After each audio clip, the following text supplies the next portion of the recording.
Movie inaanza, inamuonyesha huyu binti akiwa anaingia ndani, kisha anamsalimia kaka yake. Anaishi na kaka yake tu, na hapa ametoka zake shuleni. Kaka yake anamwambia chakula kipo jikoni nimekuwekea, lakini anasema asante, mimi sijisikii kula. Usiku akiwa chumbani kwake yuko busy anachati tu, mara ghafla mlango unafunguliwa. Anaingia kaka yake, anaficha simu na kujifanya kama amelala hivi. Kaka yake anamuamsha, anamuuliza mbona kama una hasira hivi, nani amekukwaza? Anamwambia yaani wewe kaka unipendi kabisa, unajua kabisa kwamba nimemaliza mitihani yangu na nimefaulu, lakini hata hujanipa zawadi. Anamwambia okay, basi sawa, samahani kwa hilo, naomba ujiandae, nina surprise yako, naamini utaipenda. Anamwambia kweli? Basi anamkumbatia kaka yake, anafurahi tu yani. Sasa siku iliyofuata huyu binti ametoka zake, anaingia supermarket kununua bidhaa za hapa na pale na nini. Huyu binti jina lake anaitwa Keira. Sasa baada ya muda mfupi anatoka zake supermarket, ghafla anaanguka, hali yake inakuwa mbaya, akaanguka chini. Kisha anasaidiwa na huyu dada ambaye hata wajuani, anaita tu msaada, jamani msaada, lakini hakuna aliyejali. Sasa huyu dada ikabidi afanye msaada tu kwa kumsaidia Keira na kumpeleka hospitali. Huyu dada anaitwa Rina, na hapa amefanikiwa kumfikisha Keira hospitali. Ana hofu kinoma, maana akamsaidia mtu ambaye hata amjui au wajuani. Baada ya muda mfupi simu ya Keira inaita na kaka yake ndo anapiga. Kisha simu inapokelewa na Rina. Kabla hajaongea chochote, huyu kaka yake anafoka kinoma yani, bila kujua anazungumza na nani. Kisha Rina anamwambia samahani, mwenye simu amepatwa na matatizo, yupo hospitali. Anamuuliza wewe nani na ni nini kimetokea? Anamwambia ameanguka tu ghafla na mimi nimefanya kumsaidia tu. Baada ya muda akawa amefika na wanapewa taarifa kuwa Keira ni mjamzito. Blaza anawaka kinoma. Anamwambia Rina, wewe ndio chanzo cha mdogo wangu kupata ujauzito, unamfundisha tabia mbaya, wewe ndio mtu wake wa karibu. Anamwambia hapana, mimi simfahamu, nimemsaidia tu. Keira akiwa amelala hospitali anaingia kaka yake pamoja na Rina. Sasa Blaza anawaka kinoma, anamuuliza mdogo wake, "Huu ujauzito ni wa nani? Nani amekupa ujauzito? Nataka kumjua aliyekupa ujauzito. Nataka uniambie ni nani?" Ndipo manesi pale na Rina wanaanza kumtoa nje, wanamwambia, "Tafadhali usifanye hivyo, sio vizuri." Kisha wanamtoa nje. Sasa Keira anakuwa na hofu kinoma yani. Wanamwambia pole pole, pumzika, kuwa na amani. Rina anamwambia, "Unafanya nini sasa? Unaona mtu mgonjwa alafu unafanya vitu vya ajabu." Anamwambia, "Hivi wewe kama nani yani? Mimi ni kaka yake. Kwa hiyo nina kila haki ya kufanya chochote na wala sio wewe.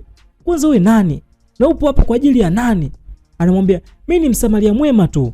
Nimemsaidia, lakini unaonekana wewe ni mtu wa ajabu sana. Na huna hata shukrani wala hauna huruma. Na mimi sijali hizo hasira zako. Niko hapa kwa ajili ya mgonjwa." Hadi mpaka Blaza mtu anashangaa. Naambia, "Huyu binti anajiamini nini?" Wakiwa wapo njiani wanarudi nyumbani, kumbe kaka yake na Keira yupo nyuma na wafuatilia. Keira analia tu. Anasema ataniua, mimi namjua, ataniua. Ana hasira sana. Rina mwambia, "Usijali.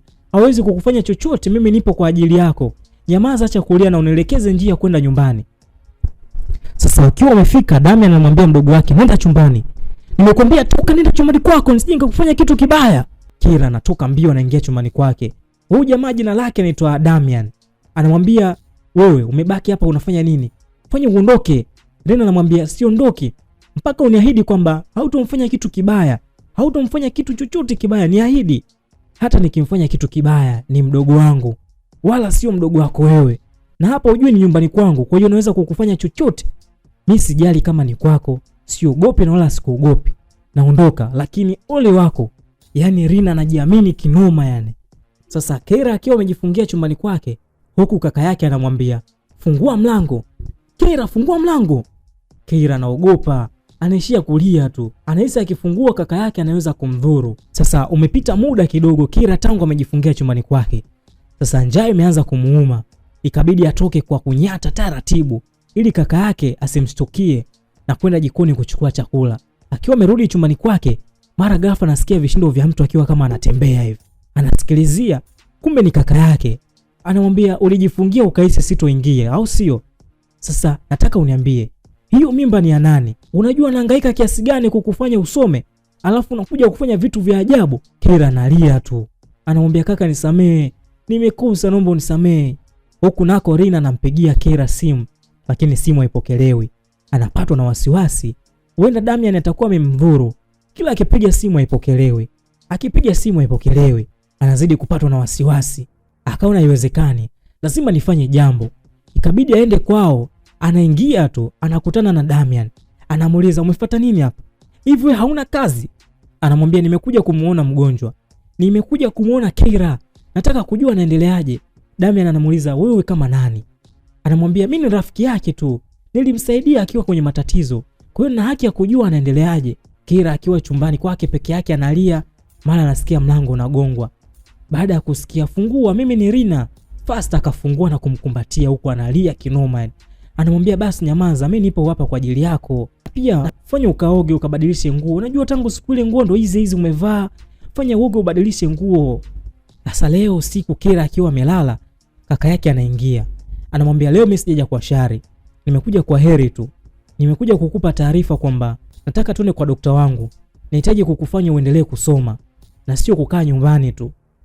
Kwa hiyo nataka kufanya chochote kile ili wewe urudi shule. Keira anamwambia, sawa kaka, nimekuelewa. Yani ana hofu kinoma yani. Sasa wakati wanatoka tu, wanakutana na Rina.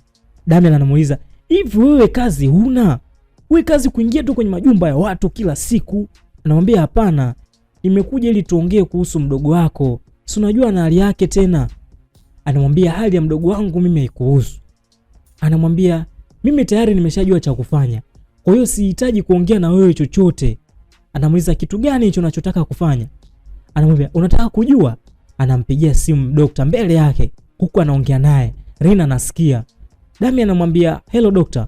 Yes, nimeshajiandaa na kuja naye hapa. Sawa. Hamna shida. Rina anamuuliza Keira, ni nini kinaendelea? Damian, unataka kufanya nini? Anamwambia, haikuhusu. Nimeshaamua naenda naye kwa daktari wangu. Rina anamwambia, haiwezekani. Keira, haiwezekani kutoa ujauzito. Kaka yako anataka kukufanyia unyama, haiwezekani. Keira anasema, jamani mnanichanganya, nashindwa hata nifanye nini. Kaka, ni kweli mimi siwezi kufanya hivyo, siwezi. Analia kisha anaenda chumbani kwake. Hii ni sehemu ya kwanza ya hii movie ambayo Damian anamshawishi mdogo wake kumpeleka kwa daktari kutoa ujauzito ili arudi shuleni. Lakini Rina anasimamia msimamo wake kwamba haiwezekani, hatakiwi kutoa ujauzito. So, kwenye hii vita ya watu wawili, ni nani atashinda kati ya hawa? Hii ni sehemu ya kwanza hii movie. Usisahau kusubscribe Raishi Informer kwa ajili ya movie zingine nyingi na muendelezo wa hii movie ili kujua ni nani atashinda kwenye hii vita ya watu wawili kati ya Damian pamoja na Rina. Mimi ni Morash Kijukuu. Kwenye Instagram natumia It's Morash. Ukienda pale TikTok natumia Morash, lakini pia Facebook natumia Morash Kijukuu. Mpaka wakati mwingine, bye.